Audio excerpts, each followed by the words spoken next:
Creed en sus profetas. Jueves 16 de marzo 2023. Esther 1.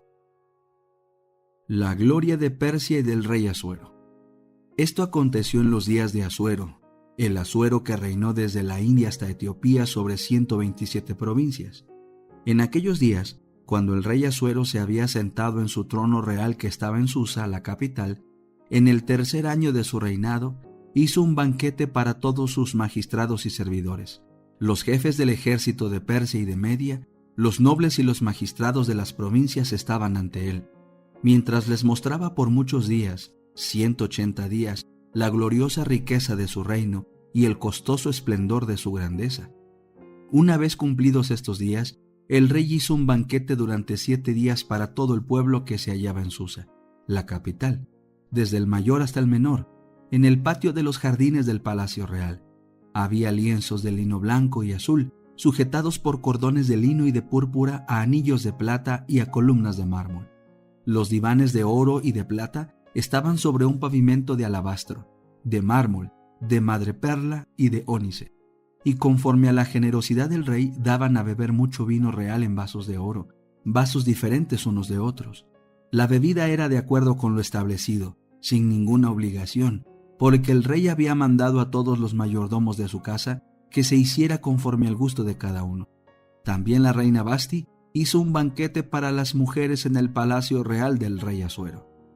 Vasti pierde su posición de reina.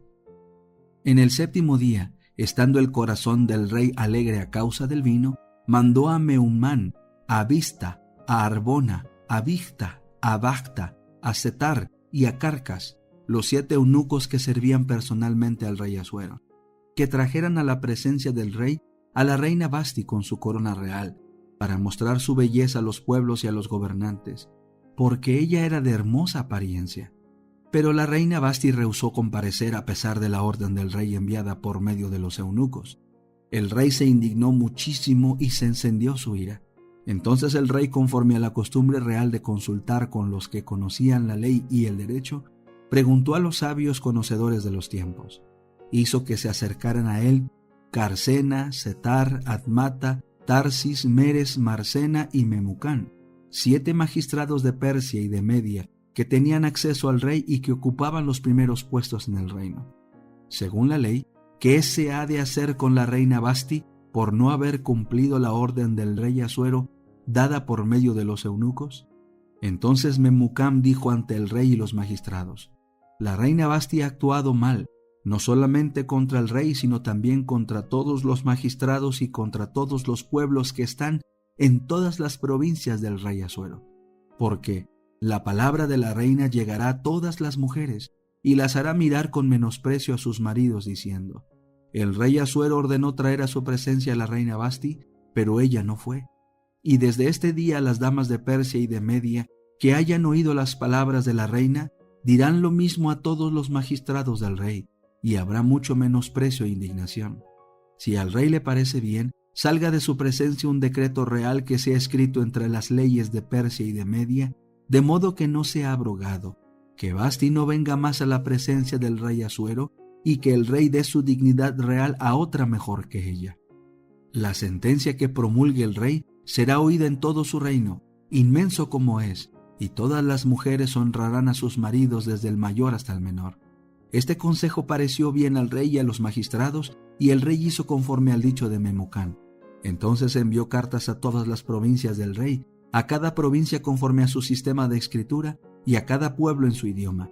Él expresó en el idioma de cada pueblo que todo hombre fuera señor en su casa. El conflicto de los siglos. Capítulo 1. El destino del mundo predicho. Así era como los príncipes judíos habían edificado a Sión con sangre y a Jerusalén con iniquidad, y al paso que sentenciaban a muerte a su Salvador, porque les echara en cara sus iniquidades, se atribuían tanta justicia que se consideraban el pueblo favorecido de Dios y esperaban que el Señor viniese a librarlos de sus enemigos. Por tanto, había añadido el profeta: a causa de vosotros será Sión arada como campo, y Jerusalén será majanos, y el monte de la casa como cumbres de breñal. Miqueas 3:12. Dios aplazó sus juicios sobre la ciudad y la nación hasta cosa de 40 años, después que Cristo hubo anunciado el castigo de Jerusalén. Admirable fue la paciencia que tuvo Dios con los que rechazaran su evangelio y asesinaran a su Hijo. La parábola de la higuera estéril representa el trato bondadoso de Dios con la nación judía. Ya había sido dada la orden: córtala, porque ocupará aún la tierra. Lucas 13:7. Pero la divina misericordia la preservó por algún tiempo. Había todavía muchos judíos que ignoraban lo que habían sido el carácter y la obra de Cristo, y los hijos no habían tenido las oportunidades ni visto la luz que sus padres habían rechazado. Por medio de la predicación de los apóstoles y de sus compañeros, Dios iba a hacer brillar la luz sobre ellos para que pudiesen ver cómo se habían cumplido las profecías, no únicamente las que se referían al nacimiento y la vida del Salvador, sino también las que anunciaban su muerte y su gloriosa resurrección. Los hijos no fueron condenados por los pecados de sus padres, pero cuando, conociendo ya plenamente la luz que fuera dada a sus padres, rechazaron la luz adicional que a ellos mismos les fuera concedida, entonces se hicieron cómplices de las culpas de los padres y colmaron la medida de su iniquidad. La longanimidad de Dios hacia Jerusalén no hizo sino confirmar a los judíos en su terca impenitencia. Por el odio y la crueldad que manifestaron hacia los discípulos de Jesús, rechazaron el último ofrecimiento de misericordia. Dios les retiró entonces su protección y dio rienda suelta a Satanás y a sus ángeles, y la nación cayó bajo el dominio del caudillo que ella misma se había elegido. Sus hijos menospreciaron la gracia de Cristo, que los habría capacitado para subyugar sus malos impulsos, y éstos los vencieron. Satanás despertó las más fieras y degradadas pasiones de sus almas. Los hombres ya no razonaban, completamente dominados por sus impulsos y su ira ciega. En su crueldad se volvieron satánicos, tanto en la familia como en la nación, en las clases bajas como en las clases superiores del pueblo. No reinaban más que la sospecha, la envidia, el odio, el altercado, la rebelión y el asesinato. No había seguridad en ninguna parte. Los amigos y parientes se hacían traición unos a otros. Los padres mataban a los hijos y estos a sus padres. Los que gobernaban al pueblo no tenían poder para gobernarse a sí mismos. Las pasiones más desordenadas los convertían en tiranos. Los judíos habían aceptado falsos testimonios para condenar al Hijo inocente de Dios, y ahora las acusaciones más falsas hacían inseguras sus propias vidas. Con sus hechos habían expresado desde hacía tiempo sus deseos. Quitad de delante de nosotros al Santo de Israel. Isaías 30:11. Y ya dichos deseos se habían cumplido. El temor de Dios no les preocupaba más. Satanás se encontraba ahora al frente de la nación y las más altas autoridades civiles y religiosas estaban bajo su dominio. Los jefes de los bandos opuestos hacían a veces causa común para despojar y torturar a sus desgraciadas víctimas, y otras veces esas mismas facciones peleaban unas con otras y se daban muerte sin misericordia. Ni la santidad del templo podía refrenar su ferocidad. Los fieles eran derribados al pie de los altares y el santuario era mancillado por los cadáveres de aquellas carnicerías. No obstante, en su necia y abominable presunción, los instigadores de la obra infernal declaraban públicamente que no temían que Jerusalén fuese destruida, pues era la ciudad de Dios, y con el propósito de afianzar su satánico poder, sobornaban a falsos profetas para que proclamaran que el pueblo debía esperar la salvación de Dios, aunque ya el templo estaba sitiado por las legiones romanas. Hasta el fin, las multitudes creyeron firmemente que el Todopoderoso intervendría para derrotar a sus adversarios. Pero Israel había despreciado la protección de Dios y no había ya defensa alguna para él. Desdichada Jerusalén, mientras la desgarraban las contiendas intestinas y la sangre de sus hijos, derramada por sus propias manos, teñía sus calles de carmesí. Los ejércitos enemigos echaban a tierra sus fortalezas y mataban a sus guerreros. Todas las predicciones de Cristo acerca de la destrucción de Jerusalén se cumplieron al pie de la letra.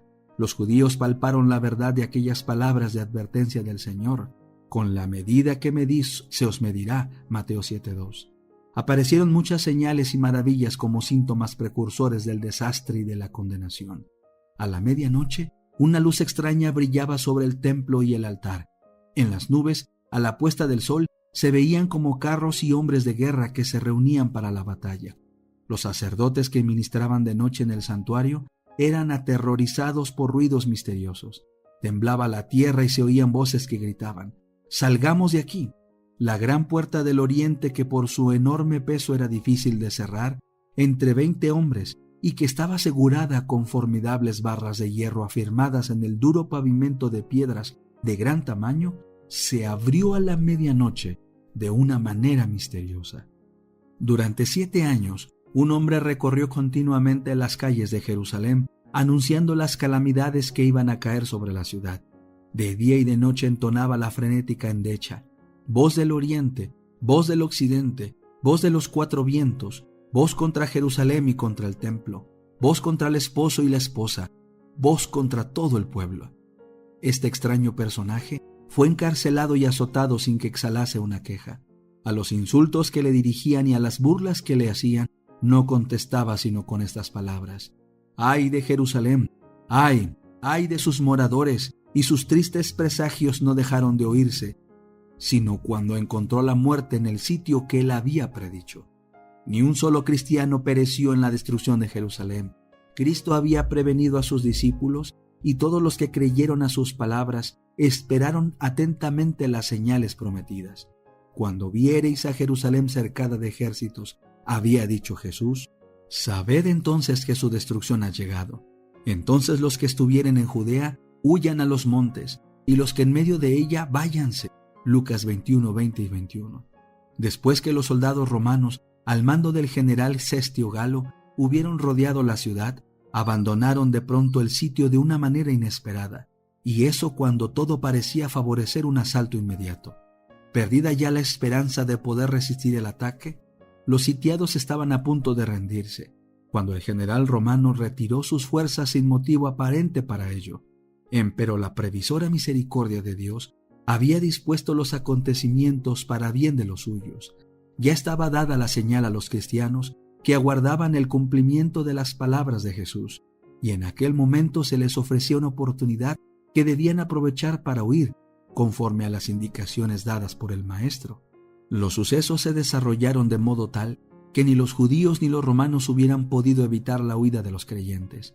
Habiéndose retirado Cestio, los judíos hicieron una salida para perseguirle, y entre tanto que ambas fuerzas estaban así empeñadas, los cristianos pudieron salir de la ciudad. Aprovechando la circunstancia de estar los alrededores totalmente despejados de enemigos que hubieran podido cerrarles el paso. En la época del sitio, los judíos habían acudido numerosos a Jerusalén para celebrar la fiesta de los tabernáculos, y así fue como los cristianos esparcidos por todo el país pudieron escapar sin dificultad. Inmediatamente se encaminaron hacia un lugar seguro, la ciudad de Pella, en tierra de Perea, allende del Jordán.